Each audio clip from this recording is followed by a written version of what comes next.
बड़ी खबर आपको बता रहे हैं हम। केंद्र सरकार ने पीएफआई पर बहुत बड़ा एक्शन लिया है। गृह मंत्रालय ने पीएफआई पर 5 साल का बैन लगा दिया है। गृह मंत्रालय ने नोटिफिकेशन भी जारी कर दिया है। पीएफआई से जुड़े कई संगठनों पर भी बैन लगाया गया है। पीएफआई को आतंकी गतिविधियों में पीएफआई शामिल रहा है और इसी के आधार पर यह कार्रवाई हुई है। लगातार छापेमारी हुई। छापेमारी के दौरान जो सबूत मिले, जो कनेक्शंस मिले पीएफआई के अलग अलग आतंकी संगठनों से, फंडिंग को लेकर जो कनेक्शंस मिले, उन तमाम चीजों को जोड़ने के बाद यह बड़ा फैसला केंद्र सरकार की तरफ से लिया गया है। पीएफआई पर और पीएफआई से जुड़े संगठनों पर 5 साल के लिए हंटर चला है केंद्र सरकार का। 5 साल का बैन लगा दिया है केंद्र सरकार ने। और इस बीच देखिए, इस पर प्रतिक्रियाएं आने भी शुरू हो गई हैं। केंद्रीय मंत्री गिरिराज सिंह ने ट्वीट कर कहा है बाय बाय पीएफआई। साथ में उस गैजेट का स्क्रीनशॉट भी उन्होंने शेयर किया है अपने ट्वीट में और उन्होंने लिखा है बाय बाय पीएफआई। लगातार जिस तरह के आरोप पीएफआई के ऊपर लग रहे थे, बैन करने की मांग भी चल रही थी, उठ रही थी, लेकिन केंद्र सरकार की जांच धीरे धीरे करके आगे बढ़ रही थी। और अभी पिछले कुछ दिनों में जिस तरीके से छापेमारी पिछले 2 हफ्तों में हमने देखी है पीएफआई के तमाम संगठनों पर अलग अलग राज्यों में, उसके बाद ये बड़ा कदम उठाया गया। और देखिए आदेश में क्या खास है, पीएफआई आपराधिक मामलों में शामिल रहा है, यह साफ तौर पर गैजेट में कहा गया है।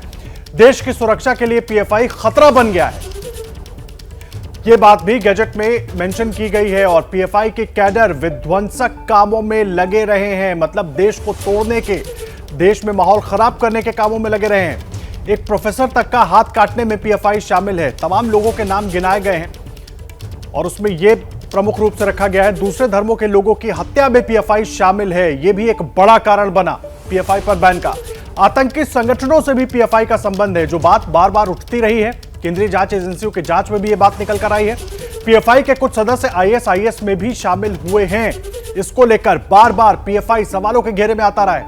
और देखिए, हवाला के जरिए देश के भीतर और बाहर से फंड जमा किया पीएफआई ने। और ये जो पिछले कुछ दिनों में लगातार छापेमारी हुई है, इस फंड से जुड़े, फंडिंग से जुड़े तमाम सबूत भी मिले हैं। और फंड का देश विरोधी काम में इस्तेमाल किया है पीएफआई ने। यह बड़ा आरोप पीएफआई के ऊपर है, जिसके तहत यह कार्रवाई हुई है। यूपी, कर्नाटक, गुजरात ने पीएफआई पर बैन लगाने की मांग की थी। यूपी, कर्नाटक और गुजरात के सरकारों की तरफ से पीएफआई जैसे संगठन पर बैन लगाने की मांग पहले ही की गई थी। तो आखिर गृह मंत्रालय के आदेश में क्या क्या है और किन वजहों से पीएफआई पर बैन लगाया गया है, यह आपने जाना है। साथ ही आपको बता दें कि अब कई प्रतिक्रियाएं भी निकलकर सामने आ रही हैं। बीजेपी महासचिव अरुण सिंह ने कहा है कि देश की कई घटनाओं में पीएफआई शामिल था, देश को तोड़ने का काम कर रहा था पीएफआई। राजस्थान में भी जिस प्रकार से कई जिलों में, करौली में, जोधपुर में, कई जिलों में, उदयपुर में, कई जिलों में वहां पे दंगा हुआ, उसी समय हम कहते कि पीएफआई का उसमें हाथ है। सोची समझी षड्यंत्र के रूप में हाथ था। यहाँ तक कि जब यहाँ पे भी सरकार थी हमारी, इनकी सिद्धरमैया की सरकार थी, उस समय भी 23 से अधिक हिंदुओं की हत्या हुई थी, प्लान्ड वे में हत्या हुई थी।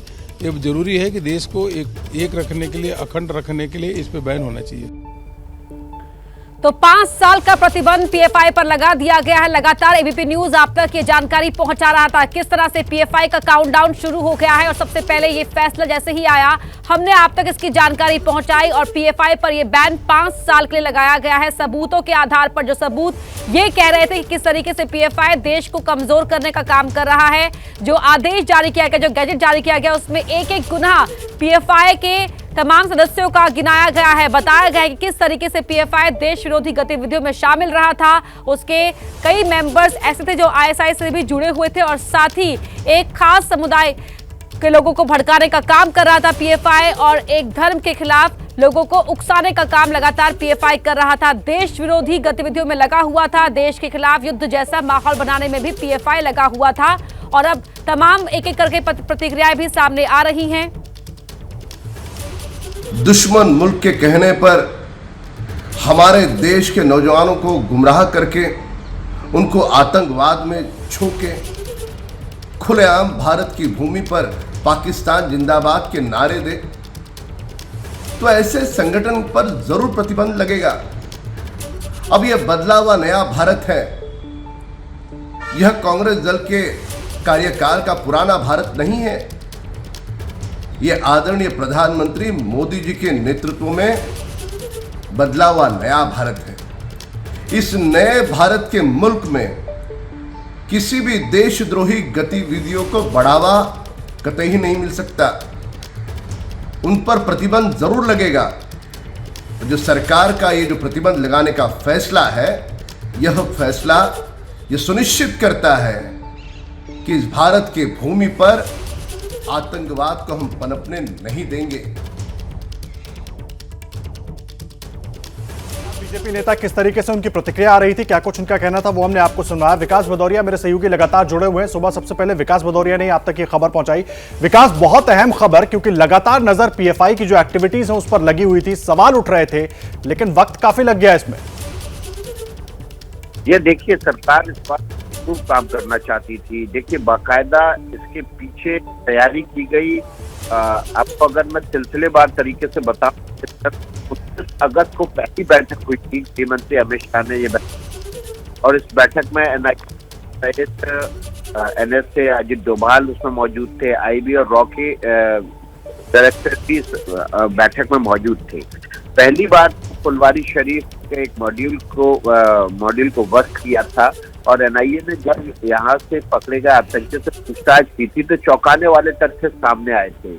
एजेंसियों के कान खड़े हो गए थे। पहली बार ऐसा हुआ था तब कि वहां से जो दस्तावेज बरामद हुए थे उसमें गजवाए हिंद के लिए टारगेट 2047 तय कर दिया गया था, और ऐसा दस्तावेजों में लिखा था।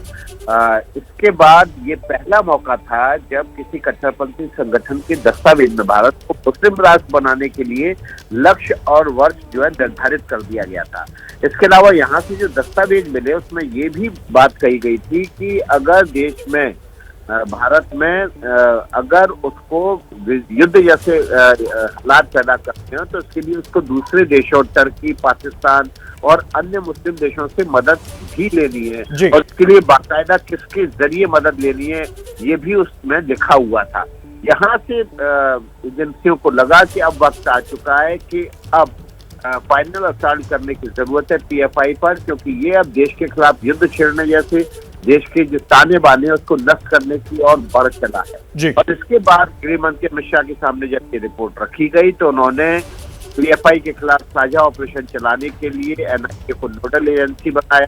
एनआईए ने राज्यों के एंटी टेररिस्ट स्क्वाड और स्पेशल टास्क फोर्स के प्रमुखों के साथ बैठकें की, वहां से डोजियर मंगवाए, और उसके बाद एक खुफिया कार्रवाई और रिपोर्ट के बाद इस संगठन पर 22 आपको पता है कि 22 सितंबर को पहला बड़ा छापेमारी पूरे देश में की गई। पूरे देश में 11 राज्यों में छापेमारी के दौरान 106 लोगों को उठाया गया, 100 से ज्यादा ठिकानों पर छापेमारी की गई थी।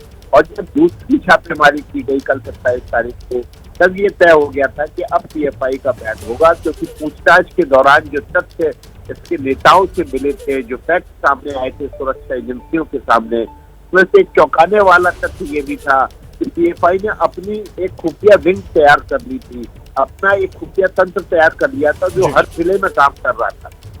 आदर्श जी, विकास आप रहे हमारे साथ। नीरज पांडे भी हमारे सहयोगी जुड़ गए हैं सीधा दिल्ली से, इस वक्त उनका रुख कर लेते हैं। नीरज, बड़ा बैन, जिस तरीके से ये बैन लगाया गया है, क्योंकि जो कारण गिनाए गए हैं वो बहुत चौंकाने वाले हैं और इस तरह की बातें पहले भी होती रही हैं, लेकिन अब 22 सितंबर 27 सितंबर की छापेमारी के बाद जो तार जुड़े, उसके बाद ये बड़ा एक्शन केंद्र सरकार का। जी, पिछले ये कई महीने से, करीब 6 महीने, जैसा विकास भी बता रहे थे, पिछले 6 महीने से इसकी तैयारी चल रही थी, क्योंकि जिस तरह के तथ्य सामने आ रहे थे उसमें ऐसे किसी भी संगठन की जो उपयोगिता सिद्ध होती नहीं नजर आ रही।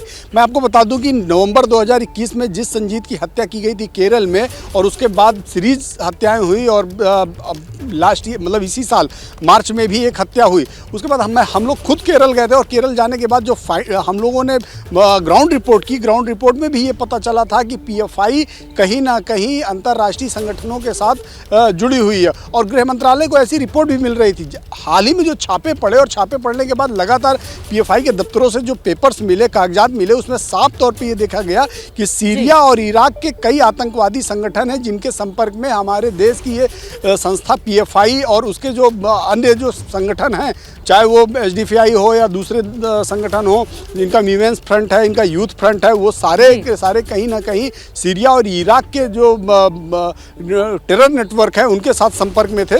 तो ऐसे में साफ तौर पे भारत सरकार के पास और कोई रास्ता नहीं बनता था।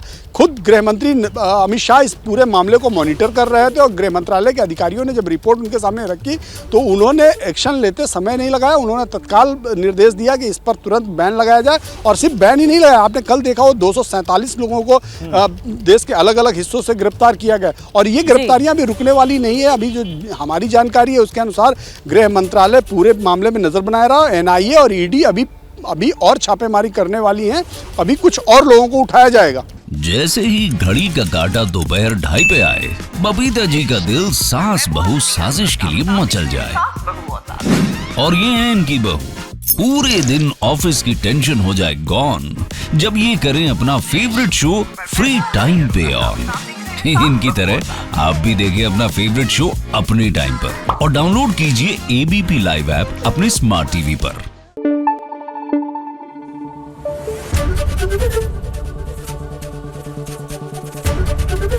एबीपी न्यूज आपको रखे आगे।